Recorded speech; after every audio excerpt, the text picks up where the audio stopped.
नमस्कार, एक बार फिर से आप सभी का एग्जाम गुरुजी भाई अरविंद सर यूट्यूब चैनल में बहुत बहुत स्वागत है। मेरे प्यारे भाई, Uttar Pradesh police assistant operator या फिर रेडियो ऑपरेटर के लिए या फिर यूपी पुलिस कांस्टेबल के लिए जीके और साइंस की बेहतरीन लाजवाब क्लास आपकी शुरू हो चुकी है। मेरे प्यारे भाई, जैसा आप जानते हैं कि पिछले 2-3 दिनों से आपकी क्लास नहीं हो पा रही थी। इसके कुछ कारण हो सकते हैं। अब हर चीज़ का कारण बताया नहीं जा सकता है, आप समझ सकते हैं। फिलहाल चलिए शुरू करते हैं आज के इस बेहतरीन और लाजवाब क्लास को। लेकिन उससे पहले निवेदन है कि भाई, अगर आप चैनल पर पहली बार आए हो तो सब्सक्राइब कर लो। इतनी जिम्मेदारी आपकी बनती है कि आप अपनी जिम्मेदारी और अपनी फ़र्ज़ को समझ पाओ। ठीक है, चलिए शुरू करते हैं। देखो भाई, एक बात आपको और बता दें, इसके पहले दोपहर में हमारी एक जीके की न्यू सीरीज जो स्टार्ट हुई है, टॉपिक वाइज एक तरीके से कह सकते हैं, वो आपकी 12 बजे होती है। और मेरे प्यारे भाई, प्यारे मित्र, आप जानते हैं कि हमने उसमें भारत के जो राष्ट्रीय प्रतीक हैं, यानी कि जो राज्य चिन्ह वगैरह हैं, ये सब, और लोक नृत्य हो गया, शास्त्रीय नृत्य हो गया, और प्रमुख त्यौहार, उत्सव, मेले, ये सब मैंने कंप्लीट कर लिया है। ठीक है, बचा है अब अपना क्या बचा है, अरे वादक, वाद्ययंत्र, उनसे संबंधित व्यक्ति, मतलब इस तरीके से एक एक टॉपिक हम अपना कंप्लीट करते हुए चलेंगे। ठीक है भाई, चलिए शुरू करते हैं आज के इस क्लास को। पहला क्वेश्चन है आपके सामने। देखो, मैं आपको बता दूं कि ये क्वेश्चन के नंबर को ना ध्यान दें, मैंने इंपॉर्टेंट क्वेश्चंस को इंक्लूड किया है। पहला क्वेश्चन है कि प्राचीन भारत में जमदागिन ऋषि का आश्रम जमानिया में था, जो कि वर्तमान उत्तर प्रदेश के किस जिले में है। देखो, प्राचीन भारत में जमदागिन जो है ये ऋषि का आश्रम था, और ये जमानिया में था। प्राचीन समय में जमानिया कहा जाता था, और अब ये वर्तमान में उत्तर प्रदेश के किस जिले में है। भाई, ये उत्तर प्रदेश के वर्तमान में गाजीपुर में है। राइट आंसर हो जाएगा आपका बी उत्तर, ऑप्शन बी करेक्ट हो जाएगा। यूपी पुलिस कांस्टेबल 19 है, जो 2018 के शिफ्ट नंबर फर्स्ट में पूछा गया सवाल है आपका। ठीक है, आगे बढ़ते हैं। अगला सवाल है कि पाल राजवंश के सर्वप्रथम राजा कौन थे। जल्दी से बताएंगे। 27 नंबर क्वेश्चन का राइट आंसर क्या होगा। पाल राजवंश के सर्वप्रथम राजा कौन थे। देखो भाई, ये क्वेश्चन आपसे मतलब पूछा ये जा रहा है कि जो पाल राजवंश है, इसकी स्थापना किसने की थी, या फिर इसके जो संस्थापक माना जाता है, ये किसे माना जाता है। आप इस तरीके से भी कह सकते हैं। भाई, पाल राजवंश का जो सर्वप्रथम राजा था, ये कौन था। सही आंसर हो जाएगा आपका गोपाल। राइट आंसर हो जाएगा, परफेक्ट हो जाएगा आपका ए उत्तर। ठीक है, ए ऑप्शन, ए विकल्प बिल्कुल राइट होगा। मेरे प्यारे भाई, अगर कहा जाए कि जो पाल राजवंश है, इसमें सबसे ज़्यादा जो पॉपुलर थे वो कौन थे, तो वो थे धर्मपाल। ठीक है, तो इसको आप ध्यान रखेंगे। और मेरे प्यारे भाई, अगर आपसे पूछा जाए कि पाल राजवंश की राजधानी कहाँ पे थी, तो इनकी राजधानी जो थी मुंगेर थी। तो इसको भी आप ध्यान रखेंगे, आपसे पूछा जा सकता है। और मेरे प्यारे भाई, जो विक्रमशिला विश्वविद्यालय है, इसकी जो स्थापना है, ये किसने किया था, तो इसका स्थापना जो है धर्मपाल ने किया था। इसको भी आप ध्यान रखेंगे। अगला सवाल आपके सामने क्या कह रहा है, समझो। किसने मगध की राजधानी राजगृह से पाटलिपुत्र स्थानांतरित की थी। बहुत इंपॉर्टेंट गजब का क्वेश्चन है, जल्दी से बताओ सही उत्तर क्या होगा। किसने मगध की राजधानी राजगृह से पाटलिपुत्र स्थानांतरित की। भाई, राजगृह थी और उसके बाद वो राजगृह से लेकर के पाटलिपुत्र ले गया। और ये किसने किया, ऐसा काम किसने किया, ये सवाल आपसे पूछा जा रहा है। सही उत्तर जो हो जाएगा मेरे भाई, ये हो जाएगा आपका अजातशत्रु ने। डी ऑप्शन करेक्ट आंसर आपका हो जाएगा अजातशत्रु, जिसे पितृहंता के नाम से भी जानते हैं। ये हर्यक वंश से संबंधित हैं मेरे प्यारे भाई। ठीक है, हर्यक वंश से संबंधित हैं, और अजातशत्रु ने ही पितृहंता वंश की मतलब शुरुआत की थी। यानी कि इन्होंने सबसे पहले अपने पिता की हत्या करके राजगद्दी पर बेटा बिंबिसार की हत्या की थी, और उसके बाद ये गद्दी पर बैठे, है ना भाई। तो ये जो अजातशत्रु हैं, ये अपनी राजधानी राजगृह से स्थानांतरित करके पाटलिपुत्र ले गए थे। ठीक है, थोड़ा सा एक्सप्लेन इसका देख लीजिए। अजातशत्रु ने गंगा एवं सोन नदियों के संगम पर स्थित पाटलिपुत्र, यानी कि जिसका पुराना नाम पाटलिग्राम था, के राजनीतिक या रणनीतिक महत्व के कारण उसके किले बंदी की, और कालांतर में उसके पुत्र उदयन, यानी कि जो अजातशत्रु का पुत्र था उदयन, ने पाटलिपुत्र को मगध साम्राज्य की राजधानी बनाया। तो जो अजातशत्रु का पुत्र था ये था उदयन, और जो अजातशत्रु की हत्या ये उदयन ने ही की थी। तो इसको भी आप ध्यान रखेंगे, आपसे एग्जाम में पूछा जा सकता है। अगला सवाल है कि वाहितावली यात्री जिसने विजयनगर साम्राज्य का अत्यंत प्रशंसात्मक विस्तृत वर्णन किया है, वह कौन है। इसका आंसर आप बताएंगे, नीचे ऑप्शन देखेंगे। यूपी पुलिस कांस्टेबल 2013 में पूछा गया सवाल है। देखो भाई, विजयनगर साम्राज्य का सबसे ज़्यादा और विस्तृत वर्णन जो है ये किसने किया, आपसे यह सवाल पूछा जा रहा है। वेरी वेरी इंपॉर्टेंट क्वेश्चन है, जल्दी जल्दी आंसर देंगे। सही आंसर हो जाएगा Niccolo Conti, option B perfect है, बिल्कुल राइट करेक्ट आंसर आपका हो जाएगा। चलिए नेक्स्ट क्वेश्चन आपके सामने। हर्षवर्धन की राजधानी कहाँ थी। बहुत इंपॉर्टेंट सवाल है, यूपी पुलिस कांस्टेबल 2013 में पूछा गया सवाल है। जल्दी से बताइए सही उत्तर क्या होगा। देखो प्यारे भाई, प्यारे में तो थोड़ा सा समझिएगा। हर्षवर्धन की राजधानी कहाँ पे थी?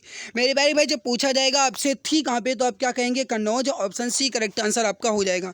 मेरे प्यारे भाई जो हर्षवर्धन है ये वर्धन वंश से संबंधित हैं, या फिर आप कह सकते हैं कि ये पुष्यभूति वंश से संबंधित हैं। ठीक है, हर्षवर्धन का जो कार्यकाल है ये 606 से लेकर के 647 तक था। ठीक है, यानी कि लगभग ये 41 साल तक शासन किए थे।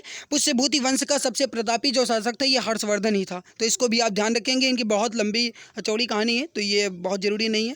अगला कि बुद्ध ने अपना पहला उपदेश जो है ये कहाँ पर दिया था? इसका आंसर आप बताएंगे। बताइए, बुद्ध ने अपना पहला उपदेश कहाँ पर दिया था? मेरे प्यारे भाई थोड़ा सा समझिएगा, बुद्ध ने अपना पहला उपदेश कहाँ पर दिया था? ये सवाल अगर आपसे पूछा जाए तो थोड़ा एग्जाम के थ्रू समझिएगा।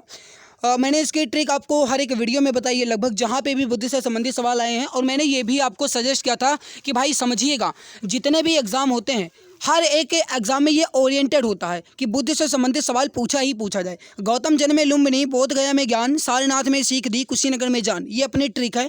कहने का मतलब है कि गौतम बुद्ध जी का जन्म जो ये लुम्बिनी में हुआ था, बोध गया में उन्होंने ज्ञान दिया, यानी कि बोध गया में उनको ज्ञान की प्राप्ति हुई, सारनाथ में उन्होंने उपदेश दिया। तो भाई हमसे पूछा गया कि अपना पहला उपदेश कहाँ पर दिया? राइट हो जाएगा सारनाथ में। A option perfect correct right answer आपका हो जाएगा। समझिए, अगर आपसे ये सवाल पूछा जाए कि गौतम बुद्ध जी का जन्म कब हुआ, तो आप क्या कहेंगे? 563 ईसा पूर्व में। अगर आपसे पूछा जाए कि इनकी मृत्यु कब हुई मेरे प्यारे भाई, तो 483 ईसा पूर्व में।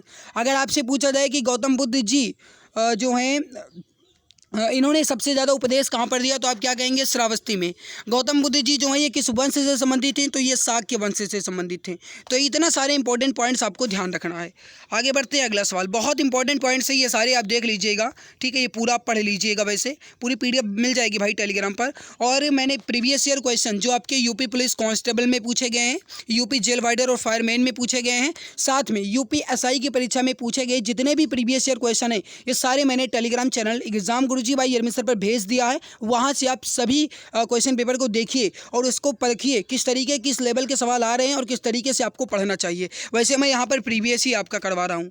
अगला सवाल है कि जैन धर्म के 23वें तीर्थंकर कौन थे? बताएंगे राइट आंसर क्या होगा। और हाँ, ये आज मैं अपना जो एंशिएंट हिस्ट्री है यानी कि जो प्राचीन इतिहास है ये कंप्लीट कर लूँगा।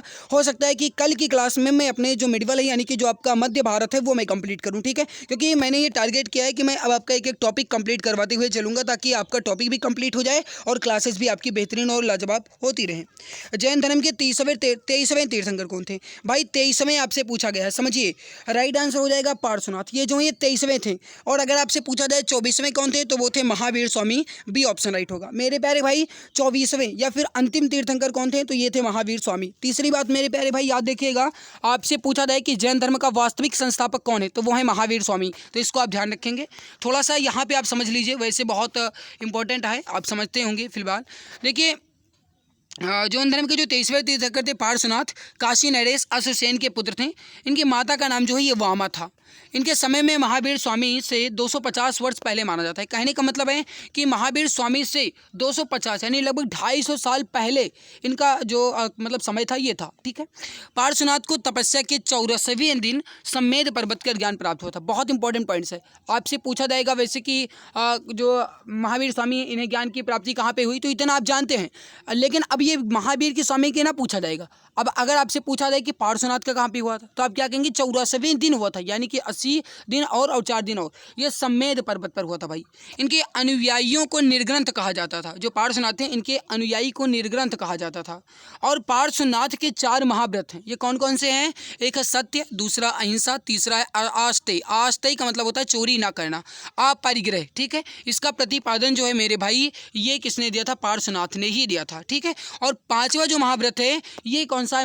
ब्रह्मचर्य, और इसका जो प्रतिपादन है यह महावीर स्वामी ने दिया था। तो कुल मिलाकर के 5 महाव्रत हैं, जो जिसमें 4 महाव्रत जो हैं ये पार्श्वनाथ के द्वारा दिए गए, और 5वां जो है ये है आपका ब्रह्मचर्य, और ये दिया गया था महावीर स्वामी के द्वारा, जो कि 24वें तीर्थंकर थे। ठीक है, अगला सवाल, मगध साम्राज्य का अंतिम शासक कौन था? बताओ, मगध साम्राज्य का अंतिम शासक कौन था? बहुत इंपॉर्टेंट पॉइंट है, जल्दी से बताइए राइट आंसर यहाँ पे क्या हो जाएगा।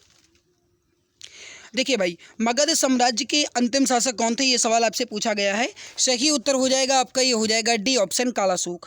देखिए कालाशोक जो है ये मगध साम्राज्य के कहते शासक थे, तो ये थे ऑप्शन डी अंतिम। ठीक है, यानी कि सबसे अंत में इन्हीं का शासन था। अब समझिए मेरे प्यारे भाई, अगर आपसे ये पूछा जाए कि कौन सी बौद्ध संगीति कालाशोक के समय में हुई थी, कालाशोक के शासनकाल में हुई थी, तो आप क्या कहेंगे? बताओ, पहले बताओ इसका आंसर, फिर आगे हम बात करेंगे। देखो, पहली जो बौद्ध संगीति हुई थी ये अजात शत्रु के शासनकाल में हुई थी, दूसरी जो है मेरे प्यारे भाई ये अशोक, और तीसरी जो है ये कालाशोक में हुई थी। ठीक है, इसको आप ध्यान रखेंगे। यहाँ पे आप देख भी सकते हैं। वैसे अगला सवाल है आपके सामने, आर्यभट्ट कौन थे? आर्यभट्ट जो है ये एक प्रसिद्ध क्या था आर्यभट्ट क्या था? समझो, आर्यभट्ट, ये यूपी पुलिस कांस्टेबल पूछा गया। आर्यभट्ट जो है ये एक प्रकार के खगोलवेत्ता हैं। राइट हो जाएगा C option, option C correct हो जाएगा, खगोलवेत्ता। ठीक है, आगे बढ़ते हैं। सांची स्तूप का निर्माण जो है किसने करवाया था? यूपी पुलिस कांस्टेबल 2013 में पूछा गया सवाल है, सांची स्तूप का निर्माण किसने करवाया? मेरे भाई, अगर आपको क्लास बेहतरीन और लाजवाब लग रही है तो लाइक जरूर कर दिया करो। ये लाइक बटन केवल और केवल आपके लिए होता है, ताकि आप अपनी प्रतिक्रिया दे पाओ कि अगला आपके लिए बंदा मेहनत कर रहा है, जो क्रिएटर हैं वो आपके लिए मेहनत कर रहे हैं, तो उनकी मेहनत को और भी उत्साहित करने के लिए आप अपना फीडबैक जरूर शेयर करा करें। भाई, आप क्लास को लाइक कर दिया करो। अगर अच्छी लग रही है तो लाइक कर दो, नहीं अच्छी लग रही है तो डिसलाइक ही कर दो, कोई बात नहीं, लेकिन कम से कम अपनी प्रतिक्रिया जरूर दिया करो, क्योंकि मेहनत हम आपके लिए कर रहे हैं, चीज़ान शिद्दत आपके लिए लगा रहे हैं, इतनी जिम्मेदारी आपकी बनती है। ठीक है, यूपी पुलिस कांस्टेबल प्रीलिम्स 2013 में पूछा गया सवाल है, सांची स्तूप का निर्माण। देखो, सही आंसर हो जाएगा आपका अशोक ने, ऑप्शन सी करेक्ट आंसर हो जाएगा। मेरे भाई थोड़ा सा समझिए, अगर आपसे पूछा जाए अशोक किस वंश से संबंधित हैं, तो ये देगा इस मौर्य वंश से। राइट हो जाएगा मौर्य वंश। ठीक है, चलिए थोड़ा सा यहाँ पे और समझ लीजिए। देखो, सांची स्तूप जो है ये भारत के मध्य प्रदेश राज्य के रायसेन जिले में है। अगर आपसे पूछा जाए कि सांची स्तूप कहाँ पे है, तो आप क्या कहेंगे? एमपी में है। एमपी के किस जिले में है? रायसेन जिले में है। स्तूप का निर्माण जो है ये सम्राट अशोक ने 3री शताब्दी में करवाया था। ठीक है, और ये जो स्तूप है, सांची स्तूप, इसका भव्य तोरण जो द्वार है और उन पर जो की गई जगत प्रसिद्ध मूर्तिकारी है, ये भारत की प्राचीन कला और मूर्ति कला के सर्वोत्तम उदाहरण में से एक है। ठीक है, इसको आप ध्यान रखेंगे, आपसे एग्जाम में पूछा जा सकता है। चलिए, आगे बढ़ने से पहले आपको बता दें, आप सभी मित्र के लिए 5000 जीके क्वेश्चंस की ई बुक लॉन्च की गई है मात्र 39 रुपये में। इस पर 60% का डिस्काउंट चल रहा है। अगर आप अभी परचेज करते हैं तो आपको मात्र 39 रुपये में यह ई बुक मिल जाएगी। मेरे प्यारे भाई, ये ई बुक जो है ये यूपी पुलिस कांस्टेबल और UP police radio operator exam को टारगेट करते हुए तैयार की गई है। अगर आप चाहें तो इसे आसानी से परचेज कर पाएंगे। अभी मैं आपको बताऊँगा, पहले आप देख लीजिए इसमें मिलेगा क्या क्या। History, geography, economic, constitution, science, physics, chemistry, biology और स्टैटिक जीके के 5000 क्वेश्चन के साथ आपको इसमें क्या मिलेगा? एक्स्ट्रा पॉइंट्स मिलेंगे। ठीक है, और ई बुक जो है ये आपकी इमेज एंड कलरफुल है। ठीक है, और मेरे प्यारे भाई, इसमें ये आप लेना चाहते हैं तो व्हाट्सएप नंबर है 8948667652। मैं यहाँ पर व्हाट्सएप नंबर जो है ये लिख दे रहा हूँ, आप देख लीजिए। वैसे अगर आपकी इच्छा है तो आप परचेज़ कीजिएगा 8948667652। ठीक है, ओके। अब देखिए, आपको बता दें कि अगर आप भाई इसे आज 39 रुपये ना सोच करके इस ई बुक को परचेज़ कर लेते हो तो आपका जी के विषय का डर पूरी तरीके से खत्म हो जाएगा और एग्ज़ाम में फ़तेह हासिल करने में आपकी पूरी मदद हो पाएगी। ठीक है, तो अगर आपकी इच्छा है तो आप 8948667652 यह व्हाट्सएप नंबर, इस पर आप व्हाट्सएप करके ई बुक को परचेज कर पाएंगे। श्वेतांबर और दिगंबर किस धर्म के हैं? बताओ, श्वेतांबर और दिगंबर। देखो, श्वेतांबर और दिगंबर जो हैं ये जैन मत के हैं, जैन धर्म के हैं, और राइट हो जाएगा आपका वी ऑप्शन। थोड़ा सा यहाँ पे अगर चाहें तो आप समझ सकते हैं। फिलहाल देखिए, जैन धर्म का जो आदि संस्थापक हैं और जो प्रथम तीर्थंकर हैं ये ऋषभदेव हैं, परंतु जैन धर्म के जो वास्तविक संस्थापक हैं ये हैं महावीर स्वामी। जैन धर्म के 24वें व अंतिम तीर्थंकर थे महावीर स्वामी। जन्म इनका 540 ईसा पूर्व में वैशाली के निकट कुंडग्राम में हुआ था, और इनके पिता जो सिद्धार्थ हैं ये वज्जी संघ यानी कि ज्ञात्रक कुल के प्रमुख यानी कि सदस्य थे। अभी ख़त्म ही नहीं हुआ, यह पूरा है, पूरा देख लो। ठीक है, अब आप इसको देखिएगा, वीडियो को पॉज करिए और पूरा अच्छे से पढ़िए। अगर आप इसके पूरे एक्सप्लेन को ही पढ़ लेते हो ना, तो गाइज मैं ये इतना दावा कर सकता हूँ कि एग्ज़ाम में आपको बहुत ज़्यादा इंपॉर्टेंट और अलग से भी क्वेश्चन मिल पाएंगे। अगला सवाल है आपके सामने, क्या कह रहा है? यूपी कांस्टेबल 2014 में पूछा गया है कि जातक कथा जो है किससे संबंधित थी? जातक कथाएं जो हैं ये किससे संबंधित थीं? जातक कथाएं जो हैं ये गौतम बुद्ध से संबंधित थीं। सही उत्तर हो जाएगा आपका ए ऑप्शन, गौतम बुद्ध से। थोड़ा सा यहाँ पे आप समझ लीजिए, जातक कथा जो है मेरे प्यारे भाई ये गौतम बुद्ध के पूर्व जन्म की लोकप्रिय कहानियाँ हैं, इसमें इसका संकलन किया गया है। तो अगर आपसे पूछा जाए कि जातक कथाओं में किसका संकलन किया गया है, तो ये गौतम बुद्ध के पूर्व जन्म की कहानियाँ का इसमें संकलन किया गया है। जो जातक कथा है इसमें कुल मिलाकर के 35 कहानियाँ हैं जिसका संकलन किया गया है। रचना जो है इसकी 3री शताब्दी में माना जाता है। अगला सवाल है कि किस सिख गुरु ने सिख विवाह समारोह की शुरुआत आनंद कारज के नाम से की थी? किस सिख गुरु ने सिख विवाह समारोह की शुरुआत आनंद कारज के नाम से की थी? सही उत्तर जो हो जाएगा आनंद कारज के नाम से जो सिख विवाह समारोह की शुरुआत है किसने की थी? कांस्टेबल 2018 में पूछा गया है। राइट आंसर हो जाएगा आपका, ये हो जाएगा श्री गुरु अमरदास। राइट आंसर हो जाएगा श्री गुरु अमरदास, वही ऑप्शन परफेक्ट आंसर हो जाएगा। यहाँ पर आप थोड़ा समझ लीजिएगा अगर इच्छा है तो। फिलहाल आगे बढ़ते हैं। दूसरे चंद्रगुप्त के कार्यकाल में निम्नलिखित में से किसने भारत का दौरा किया था? भारत का दौरा किसने किया था? यूपीएसआई मृतक आश्रित 2016 का सवाल है। बताइए, दूसरे चंद्रगुप्त के कार्यकाल में निम्न में से किसने भारत का दौरा किया था? देखो सही आंसर हो जाएगा चंद्रगुप्त द्वितीय के कार्यकाल में फहियान आया था। सही उत्तर हो जाएगा आपका ए ऑप्शन, चंद्रगुप्त द्वितीय के समय में। ठीक है मेरे प्यारे भाई, जो फहियान है यह एक चीनी यात्री था और ये एक बौद्ध यात्री भी था। आप इसे भी ऐसा भी कह सकते हैं कि चीनी बौद्ध यात्री चंद्रगुप्त द्वितीय के समय में भारत आया था। फहियान के यात्रा का मुख्य उद्देश्य जो था यह था कि बौद्ध हस्तलिपियों और बौद्ध स्मृतियों को खोजना। ठीक है, फहियान जो है चंद्रगुप्त द्वितीय के कार्यकाल में भारत का दौरा किए और वर्ष 399 से लेकर के 414 तक भारत में रहे। वह 3 वर्ष पाटलिपुत्र में, और पाटलिपुत्र को सर्वश्रेष्ठ नगर भी बताई। पाटलिपुत्र में रहते हुए संस्कृत का अध्ययन किए। यूपी पुलिस कंप्यूटर ऑपरेटर 19/5/2016 का सवाल है, शिफ्ट नंबर 1 का। प्राचीन भारतीय साहित्य वेद में कुल कितने वेदों की संख्या है? वेदों की कुल संख्या कितनी है? जल्दी से बताइए। सही उत्तर यहाँ पे क्या हो जाएगा? मेरे भाई जल्दी जल्दी आंसर दीजिए ताकि हम कम समय में सभी प्रश्नों को कवर कर पाएँ। देखो, सबसे प्राचीन साहित्य वेद कौन सा है? सही आंसर जो हो जाएगा आपका ये हो जाएगा सबसे प्राचीन अगर पूछा जाए मेरे प्यारे भाई, साहित्य वेदों की संख्या है कुल मिलाकर के 4, और सबसे प्राचीन पूछा जाएगा तो आप जानते ही हैं ऋग्वेद है। तो हमसे पूछा क्या गया है कुल वेदों की संख्या, तो जो भी यहाँ पे बता रहे हैं ऑप्शन ए 4 बिल्कुल सही आंसर हो जाएगा। एक बार मैं आप सभी मित्रों से छोटा सा रिक्वेस्ट करता हूँ कि क्लास को शेयर कर दूँ। भाई देखो, क्लास अगर आप शेयर करते हो और आप भी जानते हैं मैं आपके सामने एक तुच्छ सा हूँ, समझ लो। क्योंकि अगर आप सपोर्ट करेंगे, मैं कितना भी इधर उधर कह दूं कि भाई आप इस क्लास को देखिए, उस चैनल पे देखिए, हमारी कोई नहीं सुनेगा। क्योंकि अगर कोई सुनेगा तो वो आप लोगों की सुनेगा। आप ही कहोगे हाँ भाई एग्ज़ाम गुरुजी भाई अरविंद सर चैनल पे बेहतरीन क्लासेस हो रही हैं, यूपी कांस्टेबल एग्ज़ाम को टारगेट करते हुए तैयार करवाई जाती है, आप उस पर देखिए क्लास, कम समय में अधिक कंटेंट दिया जाता है, बेहतरीन और लाजवाब क्लास होती है, इंपॉर्टेंट होती है। ठीक है, तो वो भी आएगा देखेगा, उसको भी अच्छा लगेगा तो चैनल के साथ जुड़ पाएगा। तो भाई अगर आप ऐसा करेंगे तो थोड़ा सा अपना परिवार जो है ग्रो कर पाएगा। और ये कब हो सकता है? जब आप सभी सपोर्ट करेंगे तब। हमारे अकेले करने से कुछ नहीं होगा, हमारे अकेले करने से कुछ भी नहीं होगा। ठीक है, तो आपका सपोर्ट की बहुत ज़्यादा ज़रूरत है, आपकी सपोर्ट की बहुत ज़्यादा ज़रूरत है। आगे बढ़ते हैं, अगला सवाल है। सवाल कह रहा है कि प्राचीन भारतीय संस्कृति और सभ्यता के प्रतीक निम्नलिखित शहरों में से किसके अवशेष पाकिस्तान में हैं? आपको बताना है कि किसके अवशेष पाकिस्तान में पाए गए हैं। अब देखो यहाँ पे आप समझो थोड़ा सा, जैसे अगर आपसे कहा जाए हड़प्पा, ये कहाँ पर है? ये आपका पाकिस्तान में ही है, रावी नदी के किनारे। मोहनजोदड़ो ये कहाँ पर है? ये भी आपका पाकिस्तान सिंध प्रांत में सिंधु नदी के किनारे है। और जो कालीबंगा जो है मेरे भाई ये घग्गर नदी के किनारे, जिसे अब सरस्वती नदी भी आप कहते हैं, फिलहाल सरस्वती नदी का नया नाम ही घग्गर नदी है। ये कहाँ पे है? तो ये अपने इंडिया के राजस्थान में है ना। तो इंडिया के राजस्थान में है, तो ये आपका कहाँ पे? पाकिस्तान में नहीं है। तो केवल ए गलत, बी और सी गलत, केवल बी गलत, ए और बी बिल्कुल राइट होगा। तो सही उत्तर क्या हो जाएगा आपका? ऑप्शन नंबर बी, ए और बी दोनों सही उत्तर हो जाएगा। ठीक है, यहाँ पे आप पूरा देख लीजिए एक बार, बहुत इंपॉर्टेंट पॉइंट्स है तो इसे स्किप करना उचित नहीं है। देखिए हड़प्पा जो है ये पाकिस्तान के पंजाब प्रांत में स्थित मांटगोमरी जिले में रावी नदी के बाएं तट पर स्थित पुरास्थल है। तो आपसे ऐसा भी पूछा जा सकता है कि हड़प्पा स्थल जो है ये रावी नदी के किस तट पर है, बाएं, दाएं या दोनों, ऐसा भी आपसे दिया जाएगा। तो आप क्या कहेंगे? बाएं तट पर है। मोहनजोदड़ो जिसे आप मृतकों का टीला या मुर्दों का टीला भी कहते हैं, यह सुव्यवस्थित एक नगरीय सभ्यता थी। ठीक है। और ये पाकिस्तान के सिंधु प्रांत में सिंधु नदी के किनारे दाहिने तट पर है, ठीक है। तो जो हड़प्पा है मेरे भाई ये आपका बाएं तट पर है, मोहनजोदड़ो जो है ये आपका दाएं तट पर है। तो जोदड़ो यानी कि दड़ो यानी कि दायां, दड़ो दायां, आप ऐसा भी याद रख सकते हैं।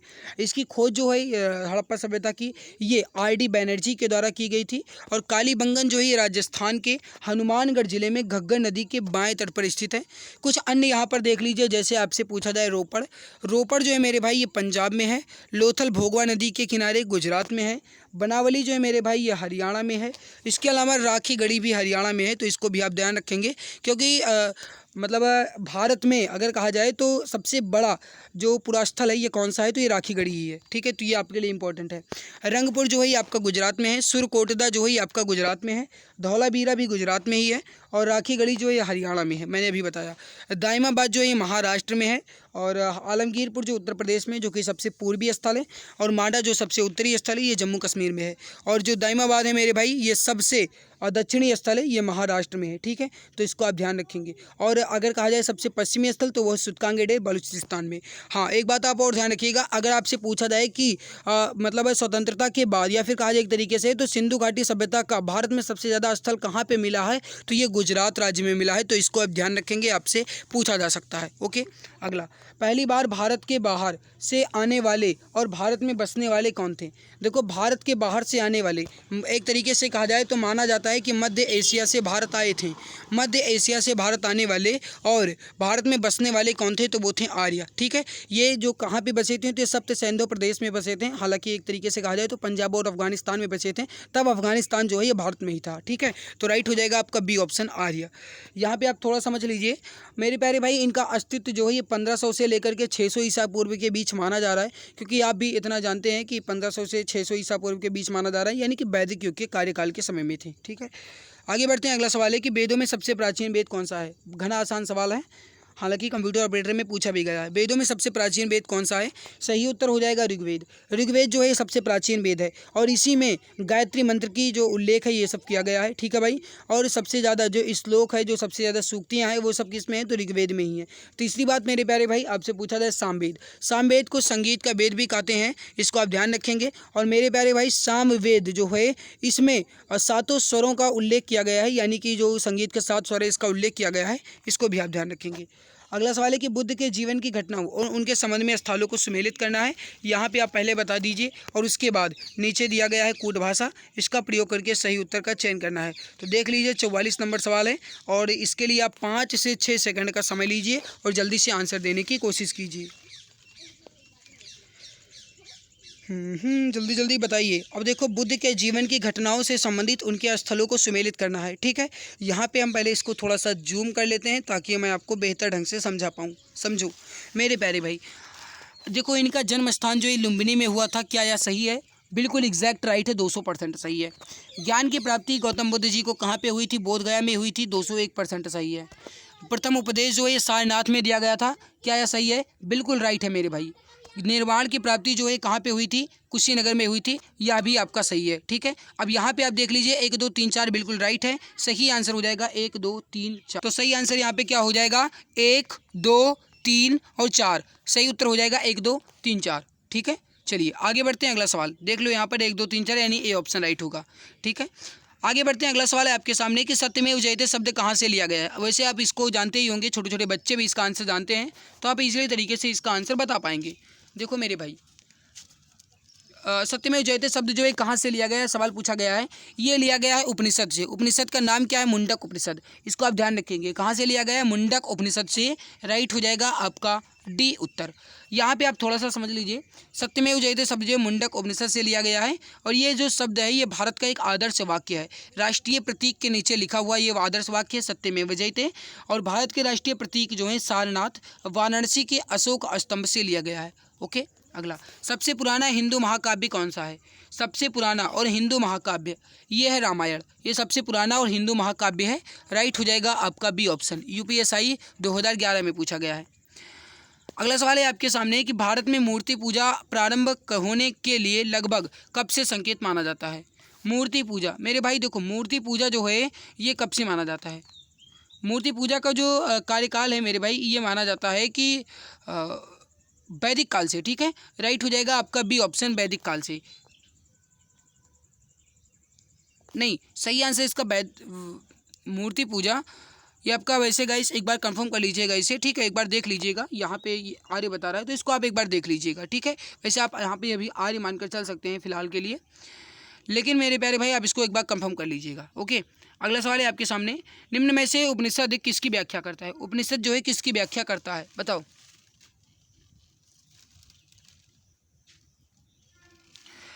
देखो मेरे प्यारे भाई, जो उपनिषद है इसकी व्याख्या करता है। उपनिषद का मतलब है कि आर्य के दर्शन और सिद्धांत की व्याख्या, आर्य के जो दर्शन हो गए, आर्य के जो सिद्धांत हो गए, इन सब की व्याख्या जो है ये उपनिषद में की गई है। राइट हो जाएगा आपका ए उत्तर। इसको आप एक बार कंफर्म कर लीजिएगा, ठीक है, और उसके बाद कमेंट में बता दीजिएगा।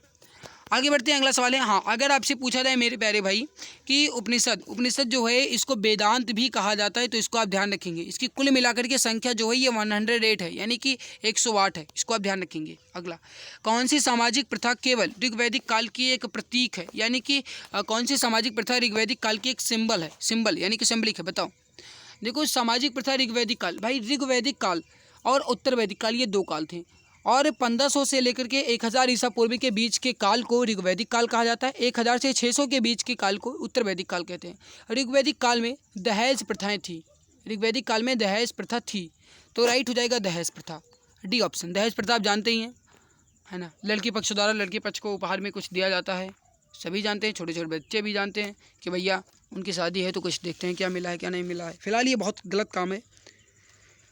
सिंधु सभ्यता में निर्यात किया जाता है, किसका निर्यात किया जाता है, बताओ। सिंधु सभ्यता में निर्यात किया जाता था, किसका? देखो सिंधु सभ्यता में सूती वस्त्रों का अधिकतम निर्यात होता था। राइट हो जाएगा आपका ए ऑप्शन, सूती वस्त्र का, ओके। सबसे पहले चांदी के सिक्के किसने चलवाए थे? चांदी के सिक्के जो है सबसे पहले चंद्रगुप्त विक्रमादित्य ने चलवाए थे, चंद्रगुप्त द्वितीय, जिन्हें विक्रमादित्य की भी पदवी दी गई है। राइट हो जाएगा चंद्रगुप्त द्वितीय या फिर विक्रमादित्य, वो भी ऑप्शन राइट हो जाएगा। अगला सवाल है आपके सामने कि गुप्त काल में बौद्ध धर्म की चित्रकारी का सबसे अच्छा नमूना जो है कहाँ से मिलता है? गुप्त काल में बौद्ध धर्म की चित्रकारी का सबसे अच्छा नमूना कहाँ पे मिलता है? देखो सही आंसर हो जाएगा अजंता चित्रकारी में, ए ऑप्शन राइट आंसर आपका हो जाएगा अजंता चित्रकारी में। पूर्व वैदिक काल में समाज के विभाजन का आधार क्या था? देखो भाई मैं आपको बता दूं कि हमारा मेन मोटिव होता है कि कम समय में अधिक क्वेश्चन करवाना। अभी 26 मिनट हुए हैं आपकी पूरी क्लास कंप्लीट करवाते हुए, हम क्वेश्चन नंबर 53 पर पहुंच गए हैं। इतनी बेहतरीन, साथ में एक्स्ट्रा पॉइंट्स भी आपको बताते हैं, एक्सप्लेन भी करवाते हैं। तो मेरे प्यारे भाई मेरा मोटिव यही है, ठीक है। अगर आपको लगता है मैं थोड़ी तेज़ चल रहा हूँ या क्लास आपको फास्ट लग रही है तो भाई आप अपने हिसाब से स्पीड स्लो कर पाएंगे। वीडियो को पॉज करके क्वेश्चन का आंसर समझिए फिर आंसर दीजिए, वो आपके ऊपर अपना डिपेंड करता है। फिलहाल मैं तेज़ ही ऐसे ही चलता रहूँगा। तीसरी बात मेरे भाई, मैं आपसे एक छोटा सा रिक्वेस्ट करता हूँ, कमेंट में अपना फीडबैक जरूर दिया करो, क्योंकि आपके फीडबैक की बहुत ज़्यादा ज़रूरत है, आपके सपोर्ट की बहुत ज़्यादा ज़रूरत है। आप लाइक करते हो, शेयर करते हो, सब्सक्राइब करते हो, मुझे मोटिवेशन मिलता है। पूरे एक महीने बीत जाते हैं लेकिन सब्सक्राइबर नहीं बढ़ते हैं। एक महीने बीत जाते हैं लेकिन अगर कहो कि 100 सब्सक्राइबर कंप्लीट हो जाए तो वो नहीं होता है। क्यों? क्योंकि आप सब सपोर्ट नहीं कर रहे हो, और आपके सपोर्ट की बहुत ज़्यादा ज़रूरत है भाई। कह नहीं सकते कि कितनी ज़्यादा ज़रूरत है, मैं समझा नहीं सकता हूँ आपको। पूर्व वैदिक काल में समाज जो है इसका जो मेन मोटिव था, यानी कि जो इसका आधार था, ये क्या था?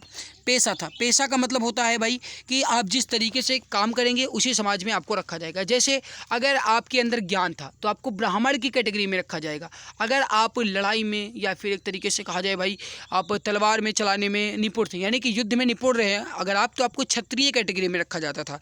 और अगर आप जैसे सेवा करते, जैसे क्षत्रिय की सेवा करें या ब्राह्मण की सेवा करें, तो आपको मेरे भाई शूद्र कैटेगरी, वैश्य कैटेगरी, इन सब में रखा जाता था, ठीक है। तो कुल मिलाकर के 4 कैटेगरियाँ हुआ करती थी। ये जो है मेरे भाई, ये जो है आपका, ये किस पे आधार था? ये आपका पेशा पे आधारित था, है ना, इस तरीके से। और जो जाति व्यवस्था ये कब बनी? तो ये आपकी उत्तर वैदिक काल में बनी, कि आप अगर राजा हैं तो आपका बेटा ही राजा बनेगा, ये ऐसा था, है ना। कुल मिलाकर के ऐसा कहने का मतलब है। अगला, कर्म पर आधारित थे। पेशा का मतलब ये कर्म पर आधारित थे, जैसा आप कर्म करेंगे आपको उसी प्रकार से रखा जाएगा। अगर आप पढ़ते लिखते हैं, बढ़िया काम करते हैं, तो आपको ब्राह्मण कैटेगरी में रख दिया जाएगा। भारत में मूर्ति पूजा कब शुरू हुई थी? देखो मूर्ति पूजा जो है आर्य काल के पूर्व से ही हुई थी। राइट हो जाएगा आपका ए ऑप्शन, आर्य काल के पूर्व से ही। हाँ, तो यहाँ पे अभी एक बात तो कंफर्म हो चुकी भाई, आर्य काल के पूर्व से ही, उसका भी राइट आंसर आर्य काल ही होगा, इसको आप समझ लीजिएगा, ठीक है।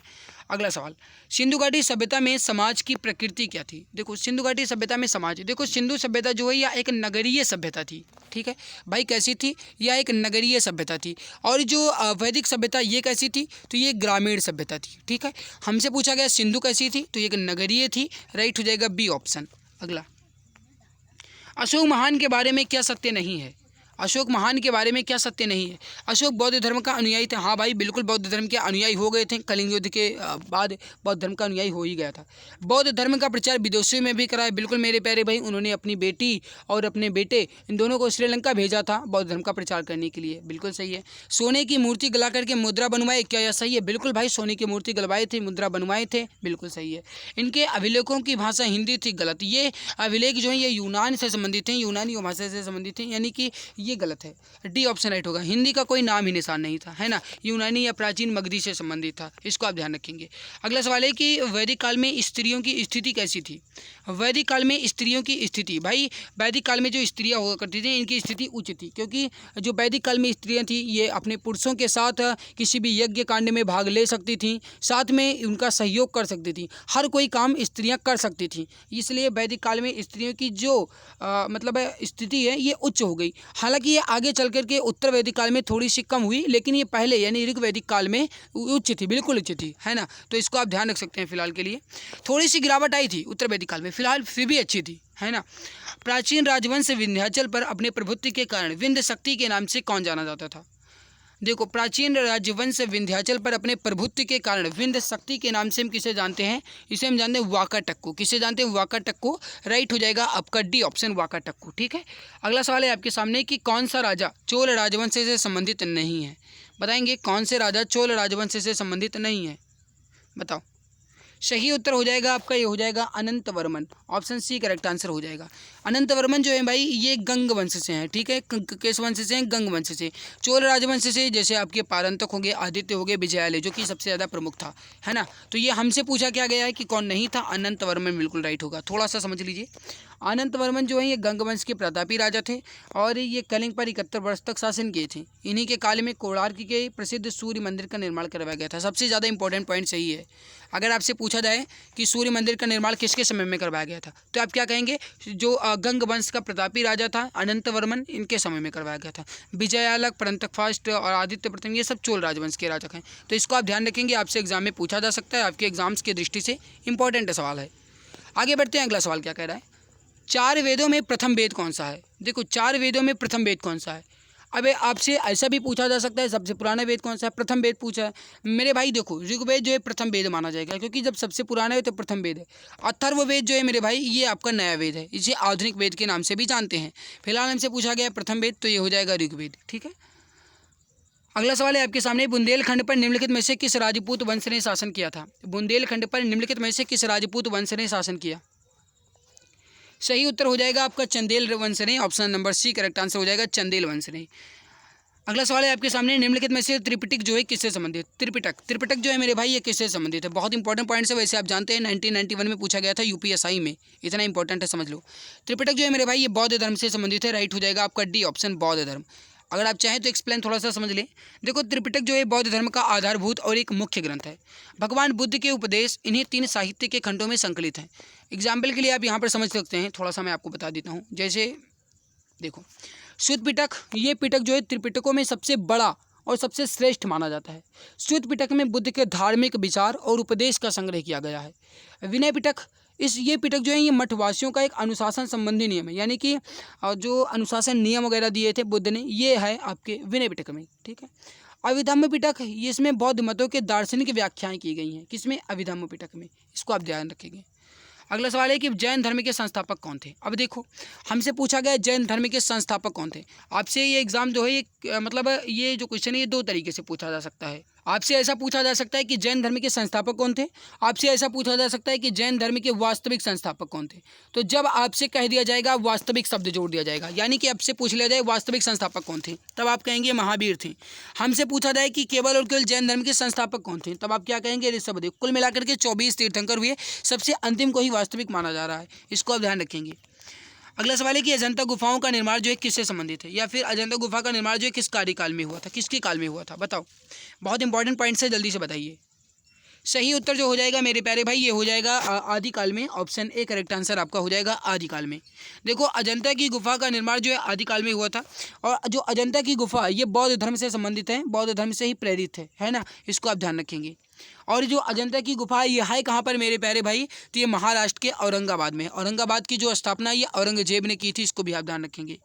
भारत की प्राचीनतम राजधानी कौन सी थी? देखो भारत की प्राचीनतम राजधानी, वैसे आप जानते हैं कि 1911 में यानी 1911 में भारत की राजधानी जो है दिल्ली बनी मेरे प्यारे भाई 1911 में। उसके पहले तो गाइस कौन थी? देखो 1911 से पहले जो थी मेरे प्यारे भाई कौन सी थी? वो कलकत्ता थी। लेकिन उसके पहले कौन सी थी, मतलब सबसे प्राचीन, तो वो थी पाटलिपुत्र। ऑप्शन बी राइट हो जाएगा। ओके,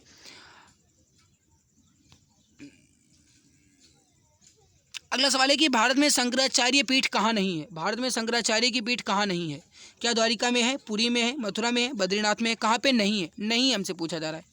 देखो सही आंसर हो जाएगा आपका मथुरा में। भाई देखो जो शंकराचार्य की पीठ है मथुरा में नहीं है, द्वारिका में, पुरी में, बद्रीनाथ में है। थोड़ा समझ लो। आदि शंकराचार्य ने सनातन धर्म की पुनर्स्थापना के लिए देश में 4 मठों की स्थापना की।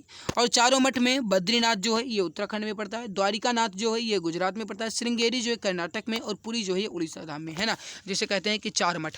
तो राइट हो जाएगा आपका यहाँ पे मथुरा में नहीं है। सी ऑप्शन परफेक्ट हो जाएगा। ओके, अगला गायत्री मंत्र का वर्णन किसमें मिलता है? थोड़ी देर पहले मैंने आपको यहाँ पे समझाया था। गायत्री मंत्र का वर्णन जो है किसमें मिलेगा? भाई गायत्री मंत्र जो है ये ऋग्वेद से संबंधित है, सबसे प्राचीन वेद है। राइट हो जाएगा आपका डी ऑप्शन, ऋग्वेद से। आगे बढ़ते हैं, अगला सवाल है। हाँ देखो गायत्री मंत्र जो है मेरे प्यारे भाई इसका जो उल्लेख है ये ऋग्वेद के 3रे मंडल में किया गया है, और ये सूर्य देव को समर्पित है। ठीक है, इसको आप ध्यान रखेंगे। प्रसिद्ध ग्रंथ रामायण के रचयिता कौन है? वेरी वेरी इंपॉर्टेंट सवाल है। अब समझो, हमसे पूछा गया रामायण के रचयिता कौन है, हमसे पूछा गया रामायण के रचयिता कौन है? हो जाएंगे वाल्मीकि। राइट हो जाएगा सी ऑप्शन, वाल्मीकि, है ना। देखो रामायण में लगभग 24,000 श्लोक हैं, और इसीलिए कहते हैं ना कि अगर रामचरितमानस करवाया जाता है तो कहते हैं भाई 24 घंटे का होता है, क्योंकि 1 घंटे में माना जा रहा है कि 1000 चौपाई पढ़ी जा सकती है। बीच में कुछ दोहे भी होते हैं फिलहाल, लेकिन अब कहाँ करते हैं, अगर रामचरितमानस वाले आते हैं ना कहने, तो भाई 24 घंटे में नहीं, मुश्किल से एक तरीके से कहा जाए बहुत ही कम समय में कंप्लीट कर देते हैं, बहुत कम समय में कंप्लीट कर देते हैं। सुबह ही अगर आप दोपहर में बैठाओगे तो फिर दूसरे दिन सुबह ही कंप्लीट हो जाएगा। पता नहीं कैसे कंप्लीट कर देते हैं, हमें लगता है पूरा पढ़ते नहीं हैं, और नहीं पढ़ते हैं। बात बिल्कुल सही है। देखो समझिएगा, प्रसिद्ध ग्रंथ रामायण वाल्मीकि द्वारा लिखा गया एक संस्कृति और एक अनुपम महाकाव्य है। रामायण लगभग 24,000 श्लोकों का एक महाकाव्य है। इसके माध्यम से रघुवंश के राजा राम की गाथा कही गई है। गोस्वामी तुलसीदास ने रामचरितमानस तथा वेद व्यास ने महाभारत की रचना की थी। अगला सवाल, कौटिल्य का अर्थशास्त्र मौर्य प्रणाली के किस क्षेत्र का वर्णन करता है? देखो अर्थशास्त्र जो है ये किसने लिखा था मेरे प्यारे भाई? अर्थशास्त्र ये लिखा गया था, जानते हो किसने लिखा था? ये लिखा था कौटिल्य ने मेरे प्यारे भाई, कौटिल्य ने। कौटिल्य को चाणक्य के नाम से, कौटिल्य को विष्णुगुप्त के नाम से जाना जाता है। चाणक्य भी, विष्णुगुप्त भी, कुछ भी कह सकते हो। अर्थशास्त्र का संबंध जो है इनका ये किससे था? मुख्य रूप से राइट हो जाएगा आपका यहाँ पे अर्थशास्त्र से ही। राइट हो जाएगा आपका ए ऑप्शन, अर्थशास्त्र से। ठीक है, अगला सवाल है कि निम्नलिखित में से भारतीय नेपोलियन किसे माना जाता है? भारतीय नेपोलियन किसे माना जाता है? 70 नंबर सवाल है। 26 से शुरू किए थे, 70 पे पहुँच गए हैं, बताओ।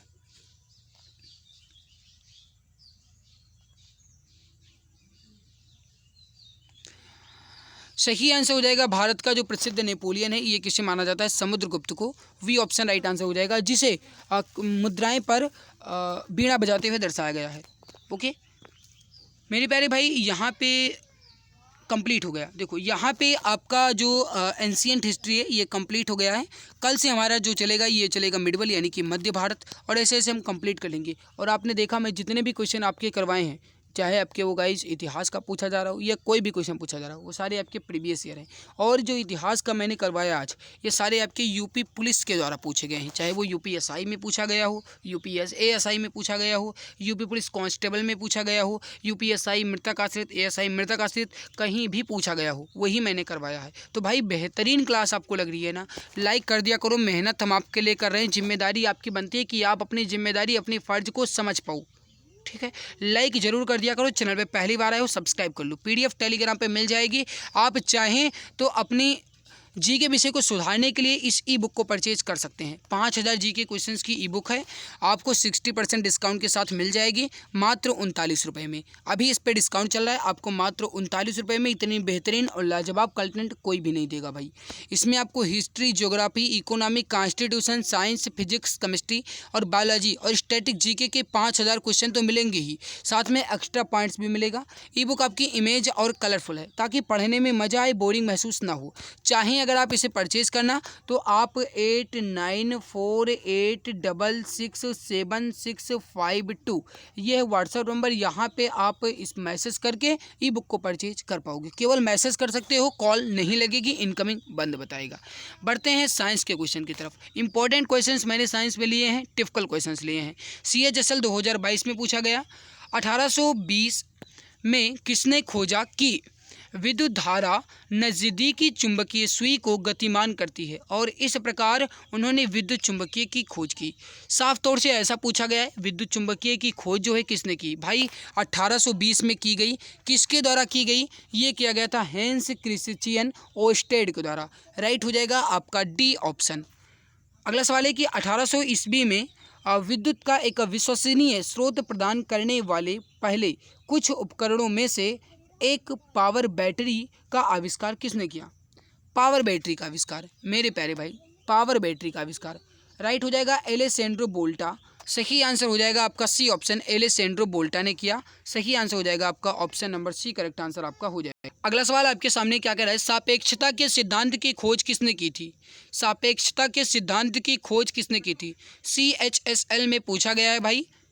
देखो, सापेक्षता के सिद्धांत की खोज जो ये अल्बर्ट आइंस्टीन ने की। राइट हो जाएगा बी ऑप्शन, अल्बर्ट आइंस्टीन ने। अगला सवाल है कि निम्नलिखित में से किसने हवाई जहाज का आविष्कार किया था? CHSL 2020 में पूछा गया है, शिफ्ट नंबर 2 में। हवाई जहाज का आविष्कार किसने किया था? सही आंसर जो हो जाएगा ये हो जाएगा ऑर्बिले और बिल्बर राइट ने। मेरे भाई, अब आपसे एक तरीके से कहा जाए तो आपने पढ़ा होगा कि हवाई जहाज़ का जो आविष्कार है ये राइट बंधुओं ने किया था। भाई, राइट बंधु का मतलब ही होता है कि राइट दो बंधु थे, यानी दो भाई थे। इन दो भाइयों ने मिलकर ही हवाई जहाज़ का आविष्कार किया था। उसमें एक थे ऑर्बिले और दूसरे थे बिल्बर। पूरा नाम ऑर्बिले राइट और बिल्बर राइट है, इसीलिए इन्हें राइट बंधु कहा जाता है। तो आप इतना तो समझदार हैं। और ये दोनों के दोनों अमेरिकी वैज्ञानिक थे, इसको आप ध्यान रखेंगे। और इन्होंने जो सबसे पहले उड़ान की ये 17 दिसंबर 1903 में किया था। 1903 में इन्होंने इसको उड़ान पहले भरवाई थी, ठीक है। और मेरे भाई, अगर कहा जाए इसका नाम क्या था तो ये राइट फ्लायर था, ठीक है, राइट फ्लायर था। इसको आप ध्यान रखेंगे। वैसे आप इसे आसानी से याद रख सकते हैं कि राइट बंधु के द्वारा किया गया था, तो राइट फ्लायर बिल्कुल। PH में पी शब्द का क्या मतलब है? देखो, PH जो होता है मेरे भाई, ये आपका PH स्केल होता है। ये जैसे मान लीजिए ये आपका स्केल है, ठीक है, ये आपका PH स्केल है। थोड़ा सा सीधा बना देते हैं लाइन। अभी भी सीधी नहीं बनी, अभी भी नहीं बनी, अभी भी नहीं बनी। हमसे नहीं बनेगी हमसे नहीं बनेगी भाई, हमसे सीधी नहीं बनेगी। चलो, कुछ तो सीधी है फिलहाल के लिए। यहाँ पे जो होता है ये 1 से लेकर के 14 तक अंक होते हैं। बीच में एक पॉइंट होता है 7 का। और अगर 1 से लेकर के 7 तक के बीच की प्रकृति है तो इसे PH में क्या कहा जाएगा? अम्लीय, यानी कि एसिड में होगा। और अगर 7 से लेकर के 14 तक है तो इसे कहा जाएगा क्षारीय। क्या कहा जाएगा? क्षारीय कहा जाएगा। और भाई, अगर 7 ही है तो इसे उदासीन कहा जाएगा। क्या कहा जाएगा? उदासीन कहा जाएगा। इसको आप ध्यान रखेंगे। हमसे पूछा गया PH में P शब्द का क्या अर्थ है? ये पोटेंज होता है। राइट हो जाएगा आपका डी उत्तर, पोटेंज, ठीक है। अगला सवाल है वही मैंने जो समझाया है वही यहाँ पे इसका व्याख्या किया गया है, ओके। अगला सवाल है आपके सामने, दिष्ट धारा की आवृत्ति कैसी होती है? दिष्ट धारा की आवृत्ति जो है कैसी होती है? शून्य होती है। बिल्कुल राइट होगा, शून्य, ए आंसर आपका राइट हो जाएगा। एक विद्युत धारा हमेशा एक क्षेत्र का उत्पादन करती है। एक विद्युत धारा हमेशा कैसे क्षेत्र का उत्पादन करेगी? SSC JEE इलेक्ट्रिकल 10/12/2020 के शिफ्ट नंबर 2 में पूछा गया है। देखो, जो विद्युत धारा है, इलेक्ट्रिक करंट है, ये हमेशा एक मैग्नेटिक फील्ड का उत्पादन करेगी। राइट हो जाएगा चुंबकीय क्षेत्र का। करेक्ट हो जाएगा आपका डी उत्तर, चुंबकीय क्षेत्र का। अगला सवाल है आपके सामने कि एम्पियर के संबंध में सही कथन की पहचान करें। एम्पियर जो है मेरे प्यारे भाई, ये विद्युत धारा का दशाई मात्रक होता है एम्पियर। विद्युत धारा का मतलब क्या होता है कि एक सेकंड में जितने भी आवेश बहें उसे हम कहते हैं 1 एम्पियर। तो यहाँ पे देखो 2 कूलम गलत, मैंने अभी कहा जितने भी आवेश बहें, यानी कि प्रति आवेश प्रति सेकंड में बहे। भाई प्रति आवेश प्रति सेकंड में बहे उसे क्या कहा जाएगा, 1 एम्पियर कहा जाएगा। ठीक है, तो ये प्रति आवेश मैंने कहा, तो ये 2 कूलम कहाँ से हो जाएगा, गलत। 1 कूलम आवेश प्रति सेकंड के प्रवाह में 1 एम्पियर बनाता है, बिल्कुल सही है, राइट हो जाएगा आपका डी उत्तर। अगला सवाल, किसी प्रतिरोधक में जब प्रतिरोध को दोगुना कर दिया जाता है तब धारा क्या होगी। किसी प्रतिरोधक में जब प्रतिरोध को दोगुना कर दिया जाएगा, प्रतिरोध यानी कि जब प्रतिरोध को हम बढ़ा देते हैं तब धारा में क्या परिवर्तन आएगा। भाई प्रतिरोध बढ़ेगी तो धारा जो है ये उसकी हाफ हो जाएगी, आधी हो जाएगी। सही उत्तर हो जाएगा डी ऑप्शन, आधी हो जाएगी। देखो यहाँ पे आप इसका फॉर्मूला देख सकते हैं। ओम का नियम क्या कहता है, V = IR। अगर आप I का मान निकालेंगे तो V/R आएगा। अगर प्रतिरोध आप 2 गुना कर देंगे I बराबर, तो V/2R हो जाएगा। ठीक है, तो ये इसीलिए मेरे प्यारे भाई इसका आधा हो जाएगा। यहाँ पे आप देख सकते हैं फिलहाल के लिए I बराबर I/2 हो जाएगा। ओके, अभिनेत्र लेंस की फोकस दूरी में परिवर्तन डैश की क्रिया के कारण होता है। किसकी क्रिया के कारण, अभिनेत्र लेंस की फोकस दूरी में परिवर्तन जो है किस क्रिया के कारण होता है। इंपॉर्टेंट पॉइंट्स है, जल्दी से बताओ, समझो। ये राइट हो जाएगा, जो फोकस दूरी में परिवर्तन है ये होता है पच्छावी मांसपेशियों के द्वारा। ये हो जाएगा पच्छावी मांसपेशियों के द्वारा। भाई देखो थोड़ा समझो, जैसे अगर कोई व्यक्ति बूढ़ा हो जाता है तो वो क्या कहता है कि अब हमारी आंखों से थोड़ा कम दिखता है। तो क्यों कम दिखता है, क्योंकि जो उनकी पच्छमावी मांसपेशियाँ होती हैं, पच्छमावी जो मांसपेशियाँ होती हैं ये थोड़ी थोड़ी सिकुड़ने लगती हैं, और जब सिकुड़ने लगती हैं तो अपनी फोकस दूरियाँ जो हैं ये कम करने लगती हैं। और जो भाई फोकस दूरी में परिवर्तन होगा, कम होगा, तो जाहिर सी बात है कि उन्हें कम दिखाई देगा, है ना। और जब ना तो नज़दीक का स्पष्ट दिखाई दे और ना ही दूर का स्पष्ट दिखाई दे, तब आप कहेंगे उन्हें जरा दृष्टि दोष है। ठीक है, और अगर आपसे पूछा जाए कि अगर कोई व्यक्ति है उसे निकट की वस्तुएं बिल्कुल स्पष्ट दिखाई देती हैं, दूर की वस्तुएं स्पष्ट नहीं दिखाई देती हैं, तो आप क्या कहेंगे। अगर निकट की वस्तुएं स्पष्ट दिखाई देती हैं तो आप कहेंगे निकट दृष्टि दोष है, बिल्कुल उल्टा होता है। अगर दूर की वस्तुएं स्पष्ट दिखाई देती हैं तो आप कहेंगे दूर दृष्टि दोष है। ठीक है, बिल्कुल उल्टा होता है। और मुख्य रूप से आपसे पूछा जाता है निकट दृष्टि दोष में कौन सा लेंस लगाया जाता है। भाई निकट दृष्टि दोष में हम कौन सा लेंस लगाते हैं, अवतल लेंस। कौन सा, अवतल लेंस। और दूर दृष्टि दोष में ये लगाते हैं हम उत्तल लेंस। तो इसको आप ध्यान रखेंगे, आपसे पूछा जा सकता है। अगला सवाल क्या कह रहा है कि दीर्घ दृष्टि दोष वाले व्यक्ति को सुस्पष्ट पढ़ने के लिए पठन सामग्री को कितनी दूरी या कितनी दूर रखना होगा। भाई अगर आप कोई किताब पढ़ते हैं तो आपको स्पष्ट दृष्टि से पढ़ने के लिए क्या रखना होगा। सही आंसर हो जाएगा 25 सेंटीमीटर दूर रखना पड़ेगा। सही आंसर क्या हो जाएगा, 25 सेंटीमीटर। सही आंसर क्या हो जाएगा, बी ऑप्शन, 25 सेंटीमीटर। अगला, मानव के अभिनेत्र लेंस के पतला होने पर फोकस दूरी क्या होगी। भाई देखो अगर अभिनेत्र लेंस पतला हो जाएगा तो उसकी जो फोकस दूरी है या फिर मेरे प्यारे भाई जो फोकस लेंथ है ये कितनी हो जाएगी, कैसी हो जाएगी। सही आंसर हो जाएगा फोकस दूरी बढ़ जाएगी। अगर अभिनेत्र लेंस पतला है तो फोकस दूरी बढ़ जाएगी। सही उत्तर हो जाएगा ए ऑप्शन। जेईई सिविल में पूछा गया सवाल है। अगला देखो, अगला है, हाँ, सूर्य पृथ्वी को किस माध्यम द्वारा ऊष्मा देता है।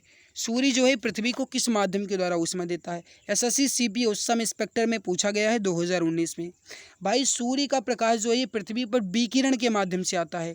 सही उत्तर हो जाएगा सी ऑप्शन, विकिरण के माध्यम से। भाई लाइक कर दिया करो यार, इतने बच्चे देखते रहते हो फिर भी लाइक नहीं करते हो। देखने वालों की संख्या ज़्यादा होती है, लाइक करने वालों की संख्या बहुत कम। ऐसा अन्याय मत करो, हम आपके लिए मेहनत कर रहे हैं तो आपको अपनी जिम्मेदारी समझनी चाहिए। फिलहाल आगे बढ़ते हैं, अगला सवाल देखो। किसी पदार्थ में ताप परिवर्तन के दौरान संभारित ऊर्जा किस रूप में संग्रहित होती है। आज लगभग हमें लगता है कि 1 घंटे की क्लास अपनी कंप्लीट करवा ही देंगे क्योंकि क्वेश्चन की संख्या ज़्यादा है और एक्सप्लेन करते हुए चल रहे हैं। भाई देखो किसी पदार्थ में ताप परिवर्तन के दौरान संभावित ऊर्जा किस रूप में संग्रहित होती है। समझिए, किसी पदार्थ में ताप परिवर्तन के दौरान संभारित ऊष्मा या फिर ऊर्जा किस रूप में संग्रहित होती है। भाई समझो, ऊष्मा या ऊर्जा संग्रहित होगी किस रूप में, ताप में। हमसे पूछा गया, राइट हो जाएगा काइनेटिक एनर्जी यानी कि गतिज ऊर्जा। क्या हो जाएगा, काइनेटिक एनर्जी यानी गतिज ऊर्जा। सही हो जाएगा बी ऑप्शन। आगे बढ़ें, चलो, हाँ, अगर आपसे पूछा जाए काइनेटिक एनर्जी यानी गतिज ऊर्जा का फार्मूला क्या होता है, तो आप क्या कहेंगे, 1/2 mv²। ओके। अगला, पानी का क्वथनांक ऊंचाई पर कम क्यों हो जाता है? पानी का क्वथनांक ऊंचाई पर कम क्यों हो जाता है, कम क्यों हो जाता है? भाई पानी का क्वथनांक यानी कि उसके जो उबलने का काम है ना, ये ऊंचाई पर जाने पर कम क्यों हो जाएगा, क्यों कम होता है? मुख्य रूप से कारण यही होता है भाई, कम वायुमंडलीय दाब, यानी वायुमंडलीय दाब जो है कम होता है। जब वायुमंडलीय दाब कम होगा तब क्वथनांक जो है ये भी कम हो जाएगा। ठीक है, तो इसको ध्यान रखेंगे। अगला देखो, अधिक ऊंचाई पर उड़ने वाले हवाई जहाज़ में स्याही वाले पेन लीक क्यों करते हैं? यानी कि जब आप हवाई जहाज़ से उड़ते हो या फिर हवाई जहाज़ में जब आप यात्रा करते हो तो आपने देखा होगा, पहले ही बता दिया जाता है या फिर आप भी जानते हैं कि अगर आपने कोई पेन वगैरह अपने जेब में लगाया है तो उसे निकाल लेना चाहिए, वरना उसकी स्याही जो है वो आपके कपड़े को बर्बाद कर देगी। इसी वजह से कारण यही है, क्योंकि आप जानते हैं कि पेन के बाहर कम वायुमंडलीय दाब होता है, और जब कम वायुमंडलीय दाब होगा तो स्याही जो है ये जाहिर सी बात है निकल जाएगी। राइट हो जाएगा डी ऑप्शन, कम वायुमंडलीय दाब के कारण। अगला देखो, के अनुसार दबाव प्रति इकाई क्षेत्रफल पर लगने वाले बल जिस पर वह कार्य करता है के बराबर होता है, किसके अनुसार? बताओ इसका राइट आंसर क्या होगा। अब आप इस तरह जानते हैं कि दाब का मात्रक क्या होता है, दाब का मात्रक क्या होता है, क्या होता है दाब का मात्रक, क्या होता है, पास्कल। और दाब का मतलब क्या होता है, दाब बराबर क्या होता है, आप जानते होंगे फिलहाल। दाब बराबर यानी प्रेशर बराबर क्या होता है भाई, दाब बराबर होता है बल बटे क्षेत्रफल, यानी कि एक क्षेत्रफल में लगाए गए बलों की जो मात्रा होती है। अब समझो, वही कह रहा है कि दबाव प्रति इकाई क्षेत्रफल पर लगने वाले बल जिस पर वह कार्य करता है, पास्कल का सिद्धांत होगा। ए ऑप्शन करेक्ट आंसर आपका हो जाएगा, पास्कल का सिद्धांत। अगला देखो,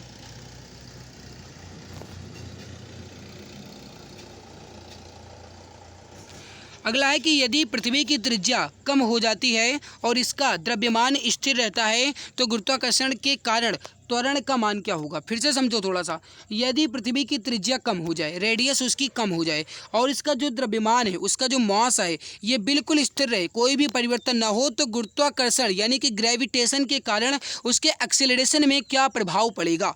ये सवाल पूछा गया है। CHSL 2017 का सवाल है। भाई देखो, गुरुत्वाकर्षण के कारण अगर त्रिज्या कम है और द्रव्यमान स्थिर है तो भाई उसका गुरुत्वाकर्षण का त्वरण जो है ये कैसा होगा? अधिक होगा। बी ऑप्शन राइट होगा।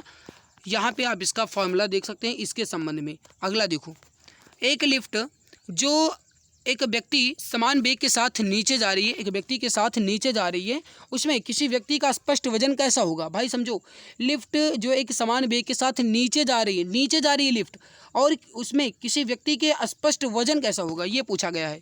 बताओ, इंपॉर्टेंट सवाल है, जल्दी से बताओ सही आंसर क्या होगा। देखो, जो एक समान वेग के साथ नीचे जा रही है भाई, उसी के बराबर वजन जब व्यक्ति स्थिर रहता है। राइट होगा डी ऑप्शन। अगला देखते हैं अगला सवाल। एक ग्रह पर गुरुत्वाकर्षण के कारण डैश के साथ त्वरण कम हो जाता है, किसके साथ? बताओ।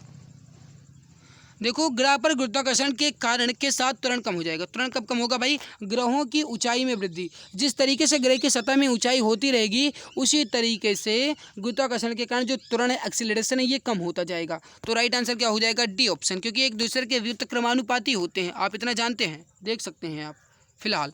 अगला, एक तोप फायरिंग के बाद पीछे क्यों हटती है? एक तोप फायरिंग के बाद पीछे क्यों हटती है? या फिर आपसे पूछ लिया जाए कि आप जब बंदूक चलाते हैं तो बंदूक से गोली निकलने के बाद आपको पीछे धक्का क्यों देती है? या फिर आप जब नाव से नदी के किनारे उतरते हैं तो नाव पीछे क्यों जाती है? या फिर आप रोड पर, या फिर एक तरीके से कहा जाए आप चल सकते हैं, ऐसा क्या कारण है भाई? इसका मुख्य रूप से कारण क्या है? आप किसी दीवार पे गेंद मारते हैं, वो दीवार फिर से वापस आपके पास आती है। इन सब का कारण है क्रिया प्रतिक्रिया, यानी कि अगर आप किसी को मारोगे तो वो भी आपको मारेगा, मतलब बदला अपना लेगा जरूर। साफ तौर से ऐसा कह सकते हैं, यानी कि अगर आप किसी को धक्का दोगे तो वो आपको धक्का देगा जरूर, है ना। अब वो बात अलग है कि वो आपसे कमज़ोर हो, वो बात अलग है, लेकिन धक्का देगा। तो फायरिंग के बाद पीछे क्यों हटेगी? मुख्य कारण ये है कि न्यूटन के गतिविषय का तीसरा नियम फॉलो करेगा। तीसरे नियम को ही क्रिया प्रतिक्रिया का नियम कहते हैं। तो राइट हो जाएगा आपका सी ऑप्शन। ओके भाई। अगला, न्यूटन के पहला नियम किस नाम से जाना जाता है? न्यूटन के पहले नियम को हम गैलीलियो का नियम, न्यूटन के पहले नियम को हम जड़त्व का नियम, ये दोनों कहते हैं। तो राइट हो जाएगा आपका जड़त्व का नियम, सी ऑप्शन राइट होगा। क्योंकि न्यूटन का जो पहला नियम है यही कहता है कि अगर कोई वस्तु स्थिर है तो वह स्थिर रहेगी, या फिर कोई वस्तु गतिमान है तो गतिमान ही रहेगी जब तक कि इस पर कोई बाह्य बल ना लगाया जाए। ये होता है न्यूटन के गति विषय का प्रथम नियम, फर्स्ट लॉ। ओके, आगे बढ़ते हैं, अगला सवाल देखते हैं। अगला सवाल है कि जब वस्तु स्थिर है तब तक, एक वस्तु जब तक वह स्थिर है तब तक वह स्थिर ही रहेगी, यदि उसमें गति है तो वह गति में ही रहेगी जब तक कि इस पर कोई बाह्य बल ना लगाया जाए। यह न्यूटन के कौन सा नियम है? अभी बताया भाई, न्यूटन का प्रथम नियम है, राइट होगा ए ऑप्शन, जिसे हम लॉ ऑफ इनर्शिया भी कहते हैं, यानी कि जड़त्व का नियम, गैलीलियो का नियम भी कहते हैं। तो ए ऑप्शन राइट हो जाएगा। हाँ, अगर आपसे भाई ये पूछा जाए कि न्यूटन ने अपने तीनों नियम किस पुस्तक में दिए हैं भाई, तो याद रखिएगा प्रिंसिपिया, ये पुस्तक है न्यूटन की, ये पुस्तक है न्यूटन की, इसमें इन्होंने इसकी व्याख्या की है। अगला, एक बल उस वस्तु पर कार्य करता है जो चलने के लिए स्वतंत्र है। यदि हमें बल की मात्रा तथा वस्तु का द्रव्यमान ज्ञात करना है तो न्यूटन के गति का दूसरा नियम हमें वस्तु को निर्धारित करने में सक्षम बनाता है। अब देखो, साफ तौर से आपसे बता दिया गया है न्यूटन का दूसरा नियम। आप जानते हैं कि न्यूटन के दूसरे नियम से निष्कर्ष निकलता है F = ma, यानी कि फोर्स जो है ये मास और एक्सेलरेशन के प्रोडक्ट के बराबर होता है। मास जो है ये जो फोर्स है ये मास और एक्सेलरेशन के प्रोडक्ट के बराबर होता है। भाई हमसे यहाँ पे कह दिया गया बल दे दिया गया है, हमसे यहाँ पे मेरे प्यारे भाई m यानी कि द्रव्यमान भी बता दिया गया है, ए हमारा बचा है, ए मतलब हो जाएगा त्वरण यानी एक्सेलरेशन, यानी ऑप्शन ए सी करेक्ट हो जाएगा, त्वरण। करेक्ट आंसर यहाँ पे क्या हो जाएगा आपका सी ऑप्शन, त्वरण, एक्सेलरेशन। ओके, आगे बढ़ते हैं, अगला सवाल, कौन सा युग्म सही नहीं है? इसका आंसर बताना है, कौन सा युग्म सही नहीं है। समझिएगा, नहीं आपसे कह रहा है भाई, लाइक कर दिया करो यार, मेहनत हम आपके लेंगे, इतनी जिम्मेदारी आपकी बनती है कि आप अपनी जिम्मेदारी और फर्ज को समझ पाओ।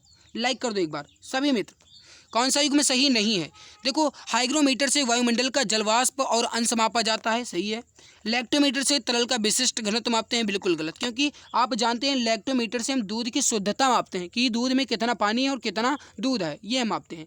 एनीमोमीटर से वायु की गति पवन वेग मापे जाता है, सही है। सिस्मोग्राफ से भूकंप मापते हैं, बिल्कुल सही है। तो हमारा गलत इसमें कौन सा है भैया? ये हो जाएगा बी ऑप्शन। आगे बढ़ते हैं, अगला सवाल देखते हैं। रक्तदाब का पता लगाने के लिए जो संबंधित संवेदी ग्राही है ये क्या है? ये है आपका मेकानोमीटर, राइट हो जाएगा आपका बी ऑप्शन। कम तापमान को मापने के लिए जो यंत्र का प्रयोग किया जाता है उसे क्या कहते हैं? कम तापमान को मापने के लिए, राइट हो जाएगा। कम तापमान को मापने के लिए हम क्रायोमीटर का प्रयोग करते हैं, बी ऑप्शन राइट हो जाएगा। ओके, अगला, किए गए काम को मापने के लिए यंत्र का प्रयोग किया जाता है, किस यंत्र का प्रयोग करते हैं? किए गए काम को मापने के लिए, राइट हो जाएगा आपका, ये हो जाएगा अर्गोमीटर का। सही आंसर क्या हो जाएगा? अर्गोमीटर का। थोड़ा सा समझ लो, जो यूडियोमीटर है भाई ये गैसों के आयतन को मापता है। एनीमोमीटर जो है ये बहते हुए वायु की गति व शक्ति को मापने, या फिर आप कह सकते हैं कि एनीमोमीटर को हम पवन वेग मापी भी कह सकते हैं। जो हाइटोमीटर है भाई ये वर्षा के जो मापक है इसको मापता है कि कितनी सेमी वर्षा होती है, ये समाप्त है।